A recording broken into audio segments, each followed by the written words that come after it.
위하게 우리 전 한반도를 김일성, 김정일 주한다는 주한 딱 나와 있어요. 이거 없애야 됩니다. 두 번째, 북한이 남북한이 전쟁을 왔는데 북한의 119만 명의 100만 대군이 웬 말입니까? 이거 30만으로 낮춰야 돼요. 남북한이 전쟁 왔는데 무슨 북한이 100만 대군이에요? 이거 감축해야 됩니다.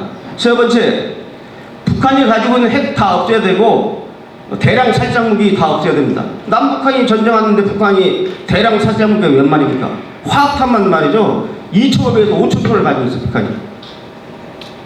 그 다음에 네 번째, 남북한이 전쟁 많고 잘 지냈는데 대한민국을 전복하겠다는 북한의 대남 공작기구, 간첩 공작기구, 북한의 정찰 중국이라든지 또는 말의 통일전선부라든지 또는 문화교육이라는 그 간첩 납법부서가 있어요. 이런 대남 간첩 공작부서를 완전히 해체를 해야죠. 바로 이러한 것들이 선행돼야지 종전선언이 의미가 있지. 이러한 것들이 선결되지 않는 한 종전선언이 아니라 우리 종전선언 평화적인 바로 주한미군 유치와 주한미군이 나가게 되어 있습니다. 그 대한민국의 소위 안보 억지력을 막기 때문에 이런 문제가 해결됩니다. 이외에도 많이 있지만은 이제 제가 좀 정리를 더 했죠. 전망하고 대처하겠습니다.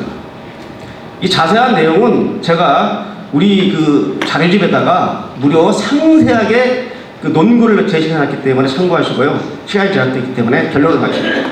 지금 이 대한민국의 안보 구도가 어떻게 되어 있냐면 대한민국 대 북한, 남한 대 북한 1대1의 구도가 아닙니다. 지금 현재 구도는 대한민국 대 북한 플러스 종국 세력 1대2의 구도예요.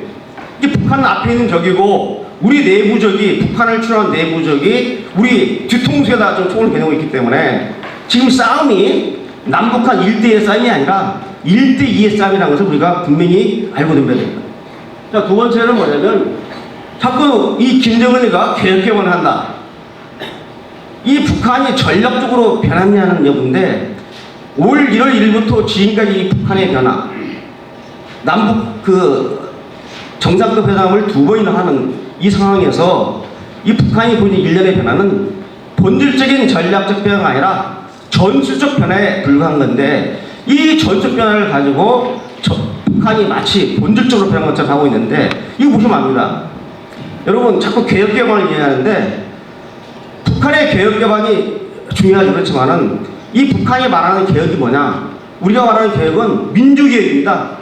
수령절대주의 포갑체인 김정은 체제가 북한 주민들이 자기 지도자를 자유의지에서 뽑는 이러한 자유의지를 바꿔주는 게 개혁이에요. 자, 개방의 목표가 뭡니까?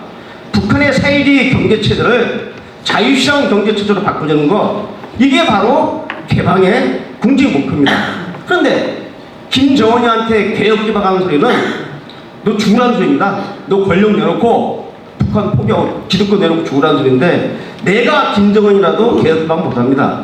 그렇기 때문에 우리 서방 언론이 말하는 개혁개방이라는 이런 용어를 가지고 우리 잣대로 멋대로 해석하면 안 된다는 것을 제가 말씀을 드립니다. 대책을 말씀드리기 전에 비핵화 문제에 대한 결말을 말씀드릴게요. 자, 북한이 생각하는 비핵화는 뭐냐? 미래, 과거, 현재, 미래 핵 시스템 중에 미래 핵만 북한이 안겠다는 겁니다. 그래서 풍계리 핵 시설을 갖다 폭파시킬 쇼를 하고 그 다음에 미 본토를 공격할 수 있는 장거리 탄도미사일, 화성 15형 같은 것들을 해체할 겁니다. 그래서 우리가 가지고 있는 핵은 이 본토 너희들 위협하지 않겠다는 것을 보여주기 위해서 바로 아마 조만간에 북한이 화성 15형 해체쇼를 하면서 와서 보라고 할 거예요. 자, 이만 무슨 말이냐면 지금 트럼프가 미국 국내에서 계속 북한한테 양보한다, 비핵화 어떻게 되는 건 하니까 야 무슨 소리냐. 올 1월부터 우리가 회담한 이후부터 북한이 한 번도 핵시험도 않고 미사일도 발사했다. 이게 아주 큰 의미 있는 것이다. 이 트럼프도 벌써 이 머릿속에 있는 생각이 뭐냐면 정치적으로 이걸 활용하기 위해서 한반도 비핵화란 말을 썼지만은 과거 현재 핵은 묵인해주고 미래 핵하고 미 본토를 공격할 수 있는 운반수단만 막으면 된다 라는 생각을 하고 있어요. 그래서 11월 중간 선거까지는 이 트럼프가 계속 이 북한의 비핵화 문제를 정치적으로 큰 성과를 내세울 것이고 언제 정체가 드러나느냐, 바로 내년 봄이면은 이제 북한의 정체가 드러납니다. 여러분, 북한이 비핵화를 하는데 2년도 짧다는 겁니다. 저 하나만 얘기합시다. 북한 같은 수정 절대주의 포갑체제에서는요, 한 달이면은 비핵화할 수 있어요. 정말 김정은에게 북핵이 마음이 진실이라면은 한 달이면 합니다. 왜? 미국 같은 사회는 핵을 없애려면은 마음대로 못 없어요. 왜? 미 국민들의 동의도 돼야죠. 상원, 하원, 의원을 결쳐서 미국의 핵무기를 다 없애야 되는데, 북한은 김정은이가 지배하는 수정 절대주의 포갑체이기 때문에 김정은 명령 한마디에 정말 핵을 없애라는 의지만 있으면은, 야, 지금부터는 핵 다 가져와, 다 없애 하면 한 달도 안 걸립니다. 한 달도 안 걸릴 비핵화를 가지고 무슨 2년이 필요하다, 이런 소리는 핵폐기 않겠다는 소리입니다. 제가 지난달에 조선일보와 한반도 문제 전담 시리즈 대담 프로에서 제가 낱낱이 다 얘기했습니다. 이런 상황을 좀 봐주시고요. 그럼 어떻게 해야 되느냐? 우리가 북한 김정은 체제가 어떤 체제인지를 정확히 알고 이 북한의 대남 적화 전략을 이해를 해야 됩니다. 두 번째는 뭐냐면, 우리 내부의 안보 시스템을 재점검해서 구축을 해야 되는데, 문제가 뭐냐면 지금 이 문재인 정부가 대한민국 안보를 지켜야 할 군, 두 번째 안보수사기관, 국정원, 기무사, 경찰, 보안사 같은 안보수사기관, 그 다음에 국가보안법, 이런 것들이 북한이 말하는 반혁명 역량입니다. 남한의 사회혁명 역량을 방해하는 이런 역량들을 약화시키자는 게 북한 김일성의 대남혁명의 지침이었는데, 이거 북한이 해야 될 일을 우리 정부가 하고 있어요. 그래서 국방개혁 2.0 같은 것은 대한민국의 전투력을 약화시키는 이 북한이 좋아할 입장, 또 주한미군 문제도 그렇고 한미 군사훈련 종료 문제도 그렇고, 그 다음에 국정원 수사권, 국정원이나 기무사를 적폐로 몰아가지고 잘못되면 개선하면 되지 없애기는 왜 없습니까? 이런 문제들을 보면은 바로 이 문재인 정부의 안보를 가지고 있고, 세 번째는 뭐냐, 이제 정부가 그러하니 우리 손 놓고 있을 게 아니라 우리라도 정신 차리고 안보관을 튼튼히 하고, 이 북한의 주장, 문재인 정부의 잘못된 정책에 대해서 낱낱이 사상전 차원에서 대응을 해줘야 됩니다. 우리가 잘못된 것을 보고도 입을 닫고 있으면은 그건 바로 죄악입니다. 그래서 우리가 잘못된 정책이 나올 때마다 글로써, 말로써, 또 유튜브를 통해서, SNS를 통해서 이 문정부의 잘못된 정책을 비판해 주는 게 꼭 필요하다고 봅니다. 그리고 국내에 있는 반안보 세력을 척결해야 되는데, 지금 대한민국의 이 정권이 이들 세력과 우호적인 관계가 됐기 때문에 사실상 당국 차원에서 안 되고 민간 차원에서 계속 우리가 고소공사를 하면서 맞서야 할 것 같습니다. 제일 좋은 방법은 저한테 그래요. 언제 북한이 비핵화가 가능하냐? 김정은이 살아있는 한 절대로 비핵화 안 됩니다. 북한이 비핵화되려면 김정은이가 죽어야지 그 다음에 들어선 정권이 뭔지 모르겠지만, 그 정권하고는 혹시 모르겠지만 선군 정치와 이른바 주체혁명 사상에 경계되어 있는 이 북한 김정은 정권과에서는 절대로 비핵화는 안 된다. 죽어야 김정은 정권이 없어져야지 가능하다는 말을 하고 있습니다. 이상입니다. 감사합니다.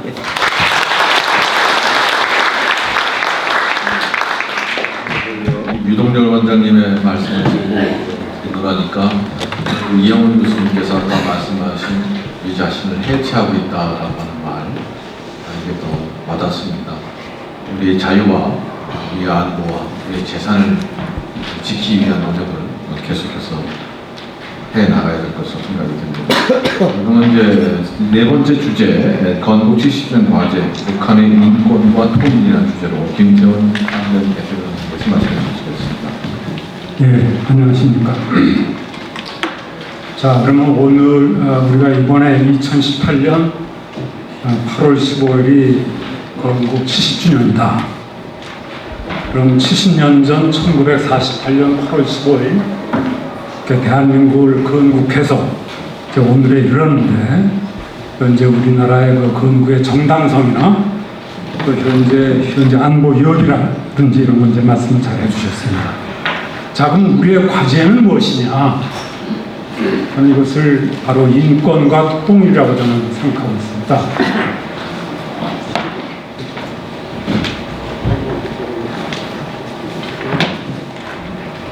그래서 무슨 머릿말에서 요 사진이 이제 바로 그 1949년 8월 15일 날 건국한 1년 1주년 기념식에서 표입니다. 한 번 뭉쳐 민국 수립, 다시 뭉쳐 실지 회복, 이렇게 딱 되어 있습니다. 그리고 1948년 8월 15일 70년 전에 바로 헌법에 대한민국의 영토는 한반도와 그 부속도서라 한다, 이렇게 되어 있어요. 그리고 그것이 이 조항만큼은 한 번도 변경된 바가 없이 지금까지 와 있습니다. 바로 이겁니다. 우리의 과제는 한 번 뭉쳐서 대한민국을 수립했고 다시 뭉쳐서 통일하자, 그겁니다. 사실 이게 서론이자 결론인데, 여러분 북한이 지금 어떻게 됐느냐? 북한은 지금 알다시피 세계 최악의 인권 상황에 있습니다. 그리고 지금 우리가 북핵하고 있는데, 북핵 위기의 본질은 뭐냐?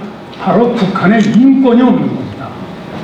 2001년에 스페인 총리, 스페인 아니라 스웨덴 총리, 당시에 유럽연합 EU 총리가 페르손이라는 사람이 북한을 방문했어요. 그래서 김정일이를 만났는데 거기서 인권 얘기를 하니까, 그래서 김정일이가 이거 인권 문제가 공세가 오는 거야, 어떻게 했으면 좋겠느냐. 그때 전략이 바로 핵으로 인권을 덮자, 선핵 후인권, 그러니까 핵실험하고 공격하고 이러면 이 사람들이 우리에 대해서 인권 공세를 할 겨를이 없다 이거죠. 바로 자기네들의 아킬레스건이 인권이기 때문에 그걸 캄프라치하기 위해서 핵으로 하면 이 사람들이 많이 못한다 이거죠. 그 전략으로 계속 6차 핵실험까지 왔습니다. 그 전략이 그대로 맞아 떨어지고 있어요 지금. 거기도 정신이 없어가지고 항상 하면 이거 인권이 뭐야, 무슨 핵이 먼저야. 항상 선핵 후인권 이렇게 가고 있습니다. 그러니까 북한 주민은 점점 나빠지고 있어요. 심지어 지난 4월 27일 판문점 6.11 싱가포르 회담에서도 심지어 트럼프까지도 이거 인권은 두 번째다, 핵 얘기하고 있어요. 아주 김정은의 고도의 이 전략에 많이 들고 있습니다. 근데 금년이 어떤 해입니까? 저는 금년이 참으로 중요한 해입니다. 1948년 대한민국이 건국한 70주년 동시에 같은 1948년에 세계 인권선언이 선포된 날입니다. 그러니까 건국 70주년 세계 인권선언 70주년 쌍끌이 해입니다.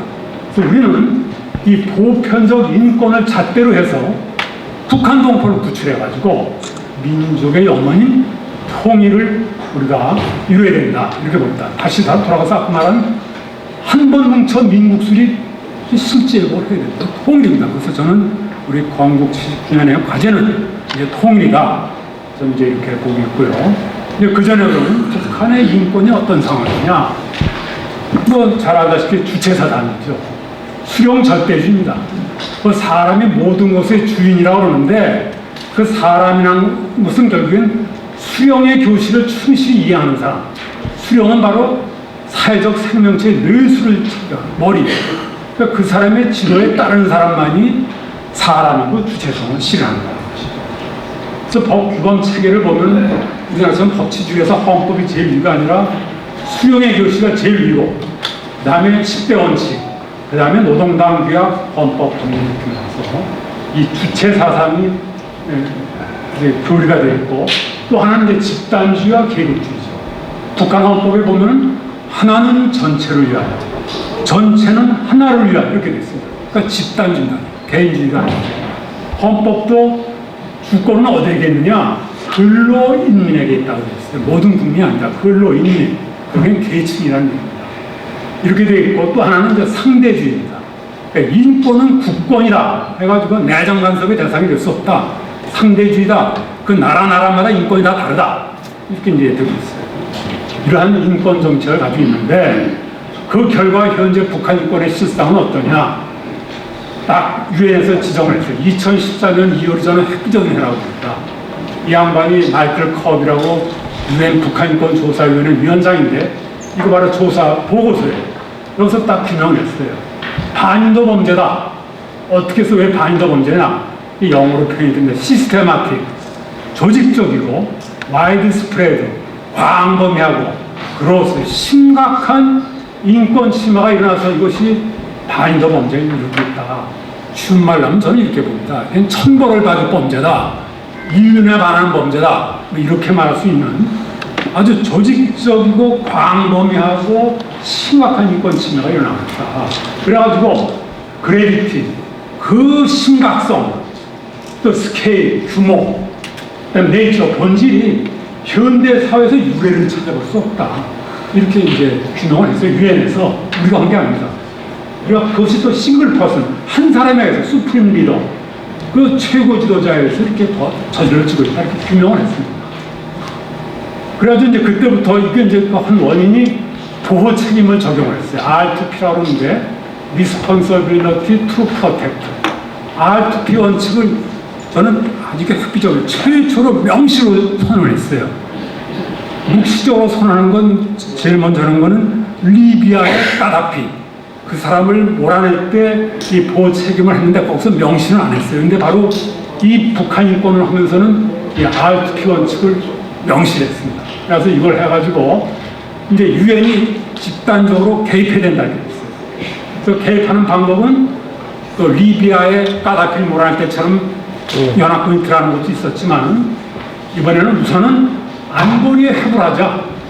이건 형사범죄니까 국제형사재판소에 회부해야 되겠다 이렇게 했어요. 그래서 2014년 10월부터 최초로 원래 유엔은 어떻게 됐습니까? 구조가 안전보장이사회와 경제사회이사회, 인권이사회 3개 이사회로 3개 이사회로 되는데 가장 중요한 것 중에 하나가 안보리죠.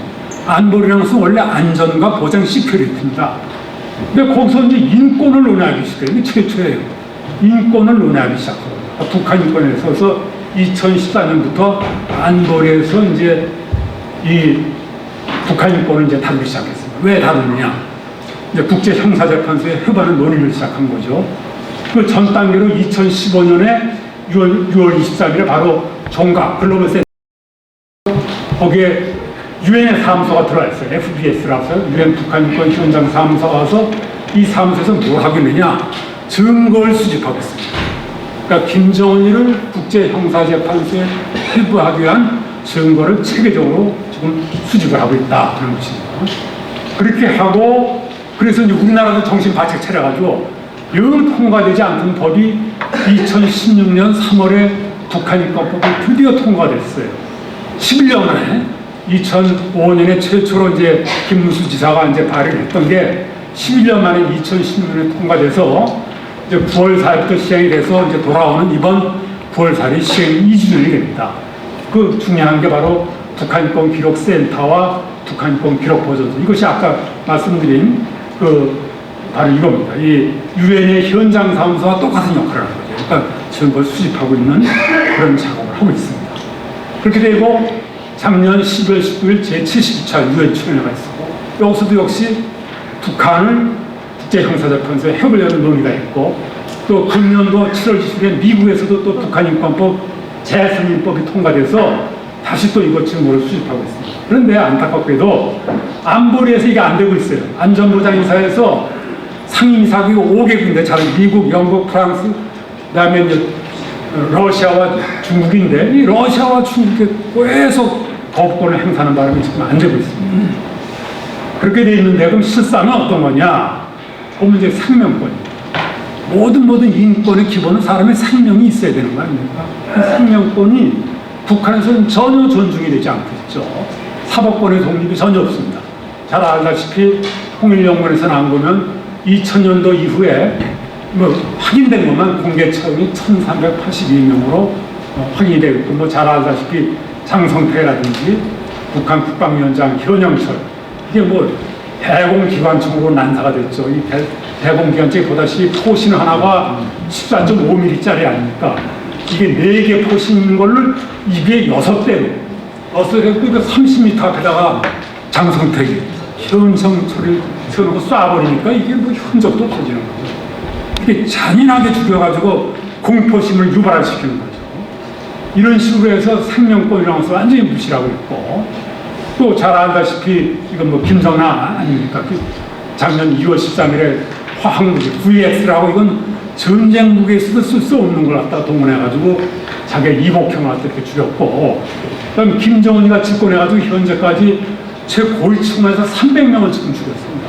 그 밖에 뭐 알려지지 않은 건 뭐 이루 말할 수도 없고, 이제 이 상명권이 이렇게 되니까 사람이라는 게 공포죠. 네, 또 하나 공포가 뭐냐? 바로 이 정치범 수용소입니다. 그럼 북한이 극구 부인하고 있어요. 근데 알다시피 북한에 여기 이제 14호 개천 수용소 이쪽에 하나 있고 모독 수용소 15호가 있습니다. 또 명간에 16호가 있고 25호가 있어요. 근데 이 북한 정치범 수용소의 규모는 나치 1940년대 아우슈비츠 수용소의 12배, 또 스탈린 시대 굴락의 2배 이상이고, 작년에 세계 변호사협회에서 2017년 12월 11일 보고서를 냈어요. 거기에 판사가 바로 아우슈비츠를 직접 태어난 사람입니다. 그 사람이 아이고 이 북한 정치범 수용소는 자기가 겪었던 나치 아우슈비츠보다 더 끔찍하다, 이렇게 지정을 했어요.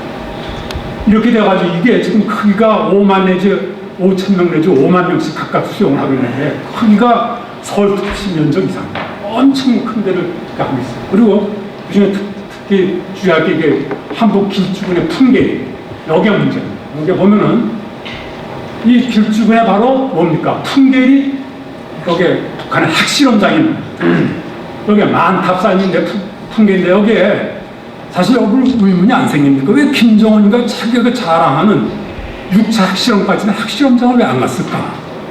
그 소위 말하는 귀신병이라는 게 있어가지고 원자, 방사능 누출돼가지고 지금 많은 사람이 죽고 있어요. 실증되고 있는 게 이렇게 통일부에서 통계가 나왔어요. 2017년 10월 14일 풍계리 일대 탈북민 30명에 대해서 방사능 피폭 검사를 했어요. 그랬더니 검출 한계인 250ml CO2 이게 나와서 한 명이는, 예를 들면 그 사람은 히로시마에 투하된 원폭 폭신지에서 약 1.6km 떨어진 곳에 초기 방사선량에 해당되는 어마어마한 방사능 피폭이 나왔습니다.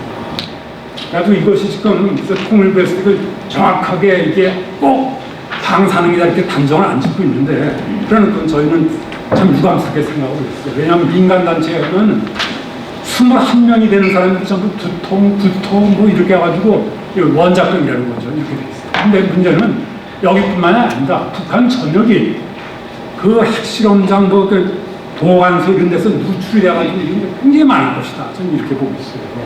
그래서 저는 이거 굉장히 심각하다고 보고, 예, 그래서 저는 지금 남한에서 이거 원자력 발전소가 이거 위험하다, 방사능에 누출된다, 뭐 이래가지고 막 폐쇄를 하고 있습니다. 뭐 월성 1호기, 뭐 신고리 569.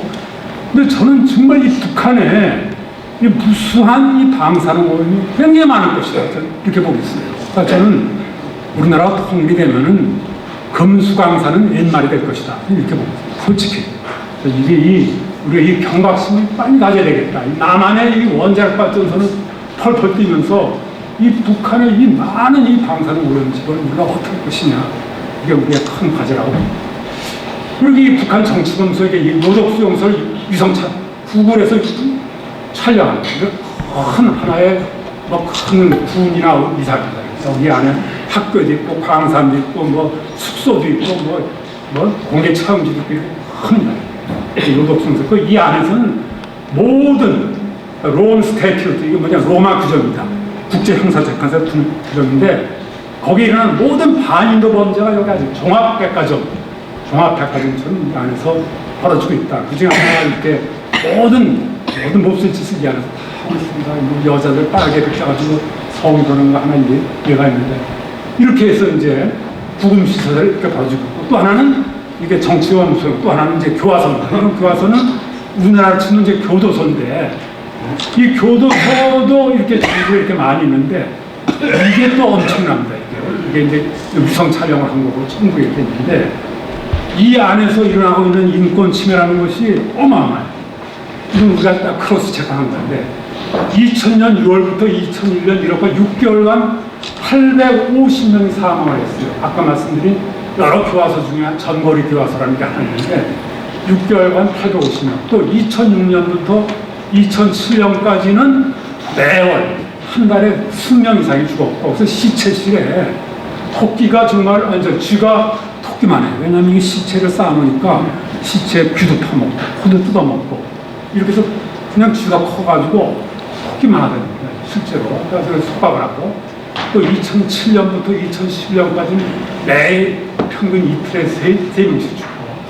그래서 밥이라는 게 요만한 종이컵, 그러니까 단지밥이라는데 그거에다가 옥수수에다가 흙 모래 섞인 거 주니까 영양식초에다가 또 여기 보면은 이렇게 아주 좁은 데다 이렇게 잔뜩 해놓으니까 아주 비위생적이에요. 그러니까 그 안에 그냥 변기도 있고, 그러니까 장티푸스 모든 병이라는 게 도니까 집단으로 사람이 죽는 거예요. 그래서 이게 지금도 아주 심각하게 이게 신체에 대한 치가 일어납니다.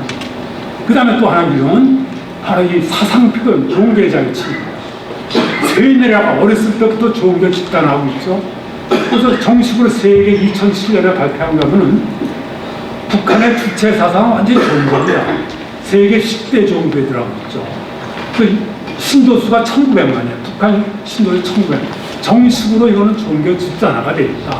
세뇌가 되어 있다 하는 겁니다. 그래도 이 사람들이 제일 걱정하는 게 기독교를 제일 무서워하고 있죠. 그래서 지금 보면은 여기 이제 여기 뭡니까? 바로 이제 만수대.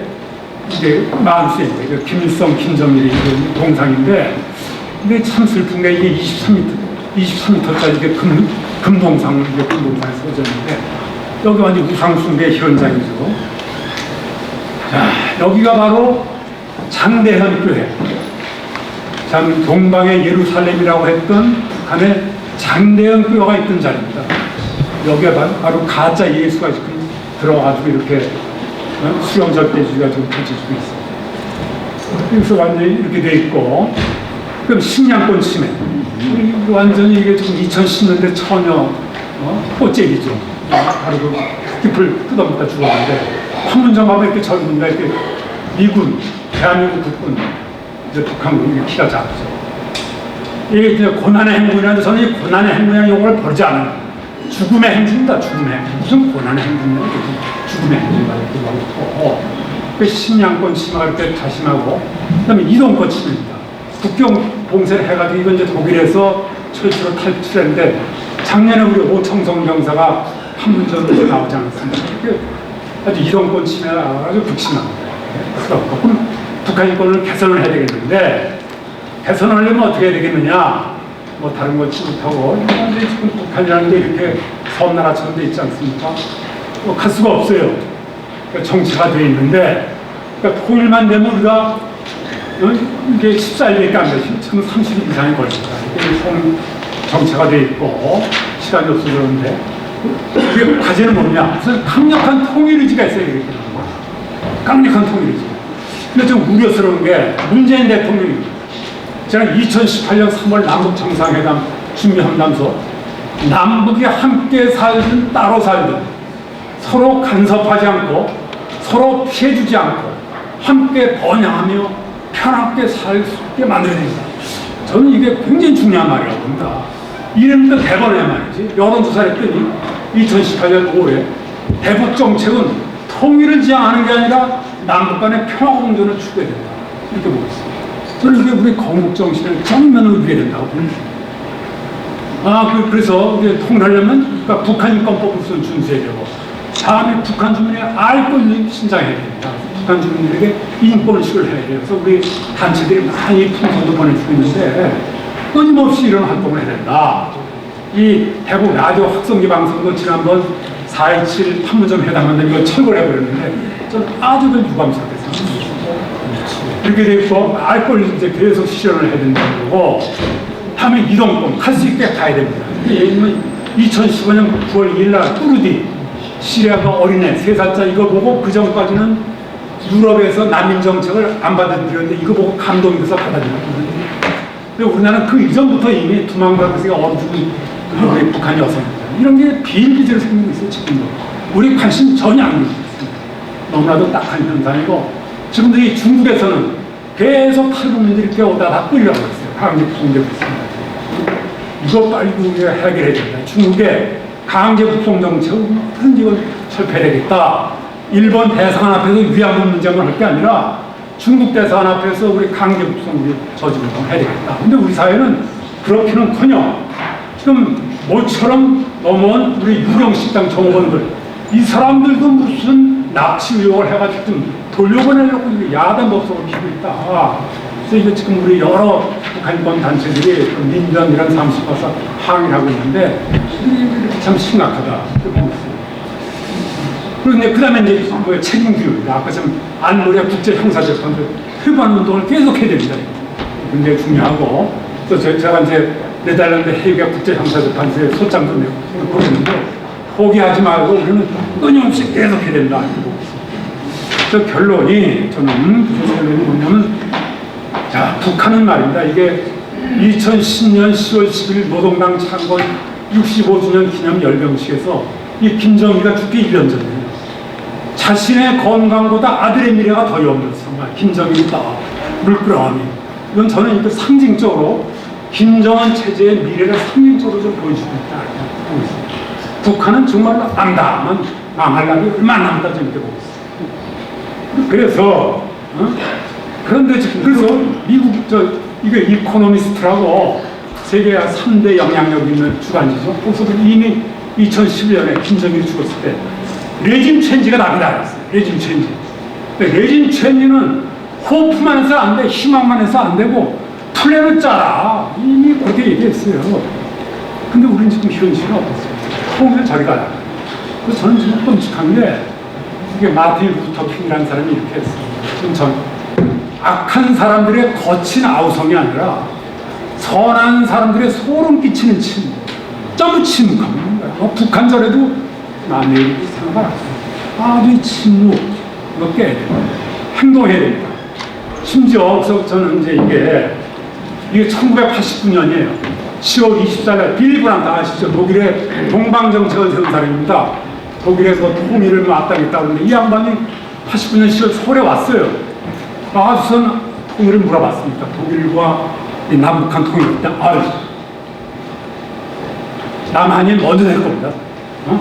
아이고 독일 어려워요. 세계 정치의 조건이 러시아, 소련 반대하죠, 영국 반대하죠, 미국 반대하죠, 프랑스 반대하죠. 왜 어렵습니다. 당신하고 먼저 될 겁니다. 이게 89년 10월 24일인데 이게 베를린 장벽 무너지는 건데 이게 언제입니까? 89년 11월 9일입니다. 심지어 브란트까지도 빌리 브란트까지도 본 후에 자기네 나라가 통일될 건 모르고 아유 우리보다 당신이가 먼저 된다 그랬습니다. 저는 그래서 지금 북한의 미래는 암담합니다. 암담한데 왜 우리는 이 통일에 대해서 전혀 생각을 하지 않고 이렇게 4분 5일이 되는지 저는 참 그것이 우리 건국 70주년 초심으로 돌아가서 우리 촌열들의 뜻을 한번 되살리는 것이 저는 중요하고 다시 한번 우리는 그 통일의 각오를 좀 다져야 되는 것이 아닌가 저는 이렇게 생각합니다. 감사합니다.